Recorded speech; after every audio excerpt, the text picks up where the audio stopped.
வெள்ளிக்கிழமை விளக்கேற்றி நாம் சாமி கும்பிட்டோம்னா வீட்டில் லக்ஷ்மி கடாட்சம் வந்து சேருங்க. தினந்தோறுமே விளக்கேற்றுவது ரொம்ப ரொம்ப நல்லதுங்க. நெய் விளக்கு ஏற்றுவது வழிபடுவதன் மூலமாக மகாலட்சுமியோட அனுகிரகம் நமக்கு முழுமையாக கிடைக்குங்க. அதே மாதிரி நல்லெண்ணெய் தீபங்களும் ஏற்றலாங்க.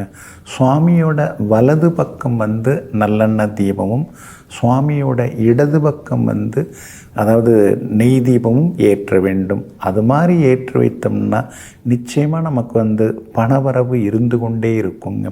அதே மாதிரி விளக்கு வந்து தேய்க்கிறோம் இல்லைங்களா, செவ்வாய்க்கிழமை, வெள்ளிக்கிழமை, சனிக்கிழமை விளக்கு வந்து தேய்க்கக்கூடாது. அந்த 3 கிழமைகளில் வந்து எக்காரணத்தை முன்னிட்டும் அது வந்து நல்ல விளக்கு, காமாட்சியம்மன் விளக்கு, மகாலட்சுமியோட விளக்கு, எந்த விளக்காக இருந்தாலும் அதை நாம் தேய்க்கக்கூடாதுங்க.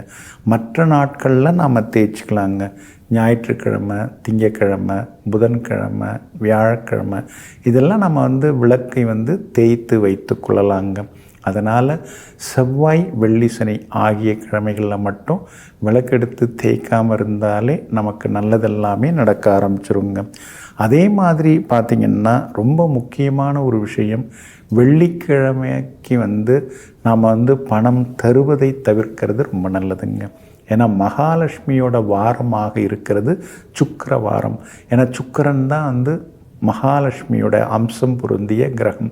அதில் தான் சுக்கிர வாரத்தில் வந்து நம்ம வந்து வீட்டிலேருந்து எடுத்து கொடுக்கறதுன்னு சொல்லுவோம் இல்லைங்களா, சேமிப்புலேருந்து எடுத்து கொடுக்கறது, சென்டிமெண்ட்டாக வச்சுருக்கிறத எடுத்து கொடுக்கறது, அதெல்லாம் முழுமையாக தவிர்த்துறது ரொம்ப ரொம்ப நல்லதுங்க. ஆனால் வெள்ளிக்கிழமை என்ன தரலாம்? இனிப்பு தரலாம், ஆடைகள், புது ட்ரெஸ் எல்லாம் சிலருக்கு வாங்கி கொடுத்தோம்னா ரொம்ப ரொம்ப விசேஷம்.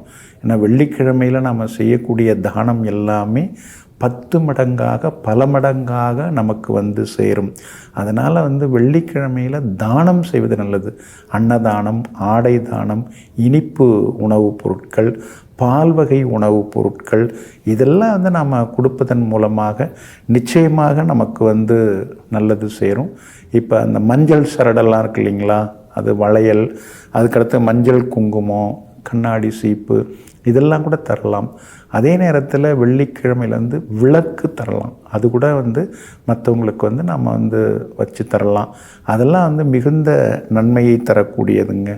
அதே மாதிரி இந்த வாசலில் முடிஞ்ச வரைக்கும் அன்னைக்கு வந்து மாக்கோலம் இடுதல் நல்லதுங்க. பச்சரிசி மாவு, ஏன்னா எல்லோரும் வந்து அந்த சிக்கி முக்கி கல் இருக்கு இல்லைங்களா, அந்த கல் பொடி வச்சு தான் வந்து எல்லாருமே வந்து வாசலில் கோலம் போடுறாங்க.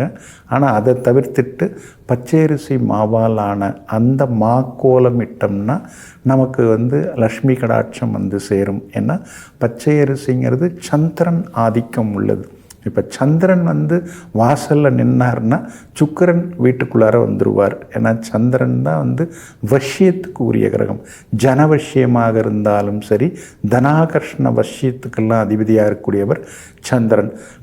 அதனால தான் பெரியவங்க வந்து அந்த சந்திரனுடைய அம்சமாக இருக்கக்கூடிய பச்சரிசி மாவால் வந்து மாக்கோலம் இட்டாங்க.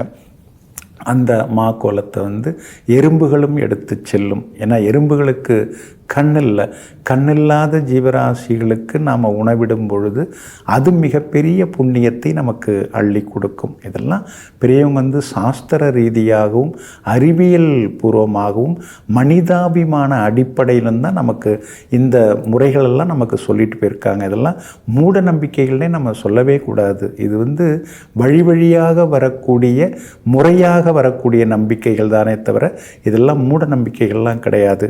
அதே மாதிரி வந்து வாசலில் வந்து பசுஞ்சாணம் எடுத்து மெழுகுதல் அது நல்லது. அதே மாதிரி பசுங்கோமியம் தெளிக்கிறது, வீட்டுக்குள்ளாரையும் பசுங்கோமியம் தெளிக்கிறது, இதெல்லாமே வந்து ஒரு மங்களகரமான அம்சங்களாக பார்க்கப்படுது. இதெல்லாம் இருந்தால் அந்த வீட்டில் வந்து எல்லாமே நல்லது நடக்கும். அதனால் ஸ்ரீ கனகதாரா ஸ்தோத்திரம், அதுக்கடுத்து ஸ்ரீ அபிராமி அந்தாதி இதெல்லாம் பாடும் பொழுது, படிக்கும் பொழுது ஒரு வைப்ரேஷன் நமக்குள்ளார உருவாகும். அந்த மந்திரங்கள் ஒலிக்கும்போது வீட்டை சுற்றியும் ஒரு பாதுகாப்பு அலை நிலைகள் உருவாகும். அதெல்லாம் படிக்கும் பொழுது தான் நீங்கள் உணர முடியும், அதை அனுபவிக்க முடியும். அதனால் வெள்ளிக்கிழமைகளில் விளக்கேற்றி எல்லாம் வல்ல இறைவனை வேண்டுவோம். லக்ஷ்மி கடாட்சத்துடன் வாழ்வோம். நெஞ்சிற்கினியவர்களே, சுக்கிரவாரமாகிய இன்றைய நாள் உங்களுக்கு லக்ஷ்மி கடாட்சத்தை அள்ளித்தரும் அதிர்ஷ்டகரமான நாளாக அமையட்டும். மீண்டும் சந்திப்போம். நன்றியுடன் உங்கள் ஜோதிட முனைவர் KP வித்யாதரன். வணக்கம்.